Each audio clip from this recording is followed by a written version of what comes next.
Hello दोस्तों, स्वागत है आपका स्टडी नॉन स्टॉप में। दोस्तों, इस वीडियो में हम डिस्कस करेंगे हिस्ट्री के 25 क्वेश्चंस। दोस्तों, मैं हिस्ट्री पूरी कंप्लीट कराऊंगा। पहले प्राचीन भारत, उसके बाद मध्यकालीन भारत और उसके बाद आधुनिक भारत। तो 25-25 क्वेश्चंस के जरिए हम पूरी हिस्ट्री को कंप्लीट करेंगे। तो ये प्राचीन भारत का वीडियो है। इसमें 25 क्वेश्चंस प्राचीन भारत के मैंने शामिल किए हैं और जितने भी प्रश्न हैं वो पहले भी एग्ज़ाम्स में पूछे जा चुके हैं। तो आप इस वीडियो को पूरा देखिए, ये आपके आने वाले सभी एग्ज़ाम्स में ज़रूर हेल्प करेगा। तो चलिए शुरू करते हैं। तो पहला प्रश्न है, रॉबर्ट ब्रूस फुट कौन थे? तो रॉबर्ट ब्रूस फुट ये एक भूगर्भ वैज्ञानिक और पुरातत्वविद थे। तो इसका सही आंसर ऑप्शन डी, ए और बी दोनों। रॉबर्ट ब्रूस फुट ये एक ब्रिटिश भूगर्भ वैज्ञानिक और पुरातत्वविद थे।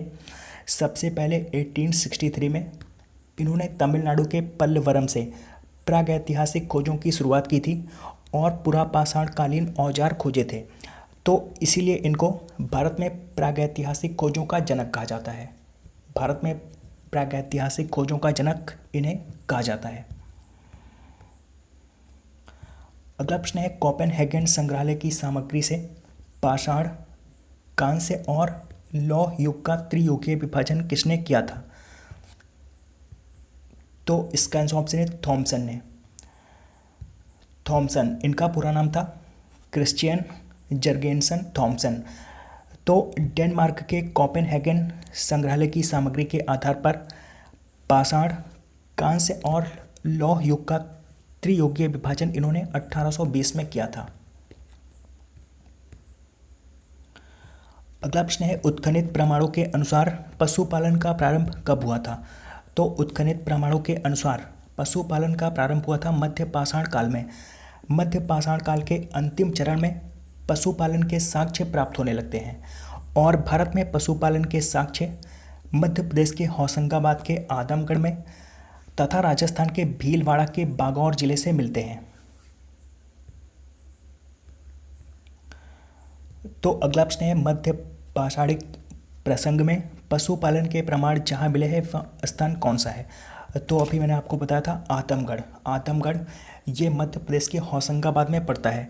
तो यहाँ से पशुपालन के प्रमाण मिले थे। अगला प्रश्न है, निम्नलिखित में से किस स्थल से हड्डी के उपकरण प्राप्त हुए हैं? तो हड्डी के उपकरण ये प्राप्त हुए महदहा से।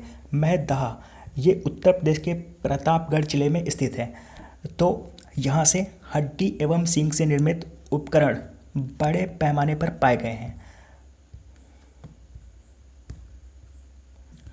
अगला प्रश्न है, एक ही कब्र से 3 मानव कंकाल कहाँ से निकले हैं? तो एक ही कब्र से 3 मानव कंकाल ये प्राप्त हुए थे दमदमा से। दमदमा ये भी उत्तर प्रदेश के प्रतापगढ़ जिले में स्थित है। तो यहाँ से 41 कब्रें प्राप्त हुई थी। 41 कब्रें यहाँ से प्राप्त हुई थी और 5 कब्रों में एक साथ 2-2 कंकाल थे और एक कब्र में एक साथ 3 कंकाल थे और बाकी जितने कब्रें थीं उसमें एक एक कंकाल थे। तो एक ही कब्र से 3 मानव कंकाल ये दमदमा से प्राप्त हुए थे। अगला प्रश्न है, खाद्यान्नों की कृषि सर्वप्रथम कहाँ से प्रारंभ हुई थी? तो इसका आंसर ऑप्शन है नवपाषाण काल में। तो खाद्यान्नों की कृषि सर्वप्रथम नवपाषाण काल में प्रारंभ हुई थी। ये वही समय था जब मनुष्य ने खेती करना शुरू किया था। तो खाद्यान्नों की कृषि सर्वप्रथम नवपाषाण काल में शुरू हुई थी। अगला प्रश्न है, भारत में मानव का सर्वप्रथम साक्ष्य कहाँ मिला था? तो इसका आंसर ऑप्शन डी, नर्मदा घाटी में। मध्य प्रदेश के पश्चिमी नर्मदा क्षेत्र में भारत में मानव का सर्वप्रथम साक्ष्य प्राप्त हुआ था और इसकी खोज 1982 में हुई थी। तो भारत में मानव का सर्वप्रथम साक्ष्य नर्मदा घाटी से प्राप्त हुआ था। अगला प्रश्न है, मानव द्वारा सर्वप्रथम प्रयुक्त अनाज कौन सा था? तो इसका आंसर ऑप्शन सी, जौ। मानव द्वारा प्रयुक्त सर्वप्रथम अनाज था जौ। अगला प्रश्न है, भारतीय उपमहाद्वीप में कृषि के प्राचीनतम साक्ष्य कहाँ से प्राप्त हुए हैं? तो इसका आंसर ऑप्शन बी, लहुरा देव से। लहुरा देव ये उत्तर प्रदेश के संत कबीर नगर जिले में पड़ता है। तो यहीं से भारतीय उपमहाद्वीप के कृषि के प्राचीनतम साक्ष्य प्राप्त हुए हैं और ये नवीनतम खोजों के आधार पर है। इससे पहले इसका आंसर मेहरगढ़ था। अगर आप पुरानी बुक्स में देखेंगे तो इसका आंसर मेहरगढ़ लिखा होता है, लेकिन नवीनतम खोजों के आधार पर इसका आंसर लहुरा देव हो गया है। लहुरा देव से 8000 ईसा पूर्व से 9000 ईसा पूर्व के चावल के साक्ष्य प्राप्त हुए हैं, तो इसका आंसर अब लहुरा देव है। मेहरगढ़ ये पाकिस्तान के बलूचिस्तान में पड़ता है और मेहरगढ़ से 7000 ईसा पूर्व के गेहूं के साक्ष्य मिले थे।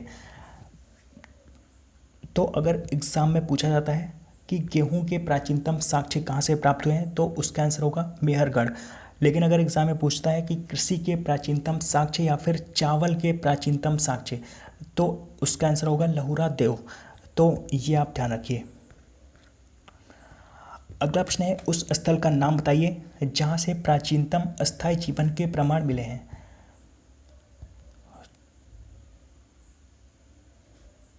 तो इसका आंसर होगा ऑप्शन डी मेहरगढ़। तो मेहरगढ़ यहाँ से प्राचीनतम अस्थायी जीवन के प्रमाण मिले थे और मेहरगढ़ ये पाकिस्तान के बलूचिस्तान में पड़ता है। अगला प्रश्न है, निम्नलिखित में से किसको चालकोलिथिक युग भी कहा जाता है। तो चालकोलिथिक युग ये कहा जाता है ताम्रपाषाण युग को। तो ताम्रपाषाण युग को चालकोलिथिक युग भी कहा जाता है। अगला प्रश्न है, निम्नलिखित में से किस एक पुरास्थल से पाषाण संस्कृति से लेकर हड़प्पा सभ्यता तक के सांस्कृतिक अवशेष प्राप्त हुए हैं। तो ये पुरास्थल है मेहरगढ़। मेहरगढ़ से पाषाण संस्कृति से लेकर हड़प्पा सभ्यता तक के सांस्कृतिक अवशेष प्राप्त हुए हैं। अगला प्रश्न है, नौदा टोली का उत्खनन किसने किया था। तो नौदा टोली इसका उत्खनन किया था HD सांकलिया ने। HD सांकलिया ने इसका उत्खनन किया था और नौदा टोली ये मध्य प्रदेश में पड़ता है। अगला प्रश्न है, नौदा टोली किस राज्य में अवस्थित है। तो अभी मैंने आपको बताया नौदा टोली ये मध्य प्रदेश में पड़ता है। अगला प्रश्न है, बृहद पाषाण स्मारकों की पहचान की गई है। तो बृहद पाषाण स्मारकों की पहचान की गई है मृतक को दफनाने के स्थान के रूप में।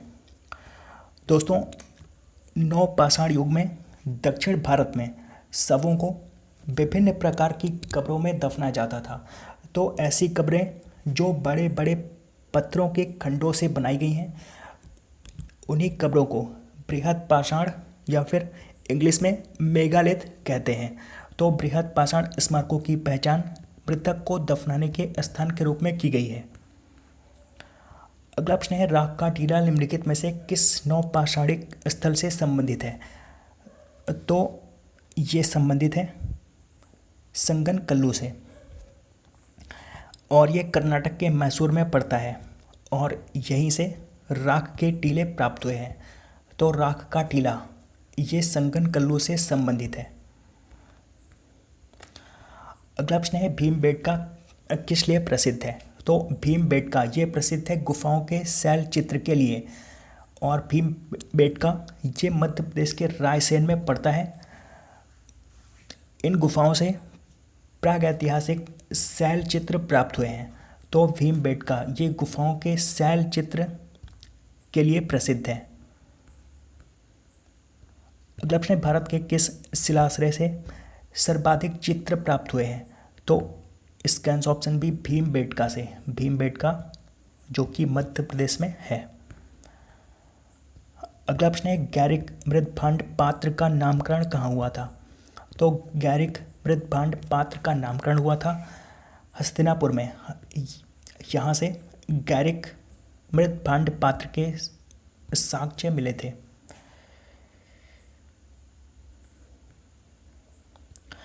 अगला प्रश्न, इनमें से किस स्थान से मानव कंकाल के साथ कुत्ते का कंकाल भी सवाथान से प्राप्त हुआ है। तो मानव कंकाल के साथ कुत्ते का कंकाल भी सवाथान से प्राप्त हुआ था बुर्ज होम से और बुर्ज होम ये जम्मू कश्मीर के श्रीनगर के पास पड़ता है और यहीं से गर्त आवास यानी कि गड्ढे वाले घर भी यहीं से मिले थे। अगला प्रश्न है, गर्त आवास के साक्ष्य कहाँ से प्राप्त हुए हैं? तो अभी मैंने आपको बताया था बुर्ज होम से, जो कि जम्मू कश्मीर के श्रीनगर के पास पड़ता है। अगला प्रश्न है, विंध्य क्षेत्र के किस शिलाश्रय से सर्वाधिक मानव कंकाल मिले हैं? तो इसका आंसर ऑप्शन डी, लेक खैया से सर्वाधिक मानव कंकाल प्राप्त हुए हैं। यहाँ से 27 मानव कंकाल मिले थे। अगला प्रश्न है, भारतीय पुरातत्व का जनक किसे कहा जाता है? तो भारतीय पुरातत्व का जनक कहा जाता है अलेक्जेंडर कनिंघम को। इन्हें भारतीय पुरातत्व का जनक कहा जाता है। भारतीय पुरातत्व सर्वेक्षण का पहला महानिदेशक इन्हें बनाया गया था। अगला प्रश्न है, राष्ट्रीय मानव संग्रहालय कहाँ पर है? तो राष्ट्रीय मानव संग्रहालय यह है भोपाल में, मध्य प्रदेश के भोपाल में ये पड़ता है और इसका नाम बदल कर दिया गया है इंदिरा गांधी राष्ट्रीय मानव संग्रहालय। इंदिरा गांधी राष्ट्रीय मानव संग्रहालय भी इसको बोलते हैं। तो दोस्तों ये थे प्राचीन भारत के 25 महत्वपूर्ण प्रश्न। उम्मीद करता हूँ आपको ये वीडियो पसंद आया होगा। अगर आपको ये वीडियो पसंद आया हो तो आप इस वीडियो को लाइक और शेयर करना मत भूलिए। तो दोस्तों मिलते हैं अगले वीडियो में, तब तक के लिए गुड बाय।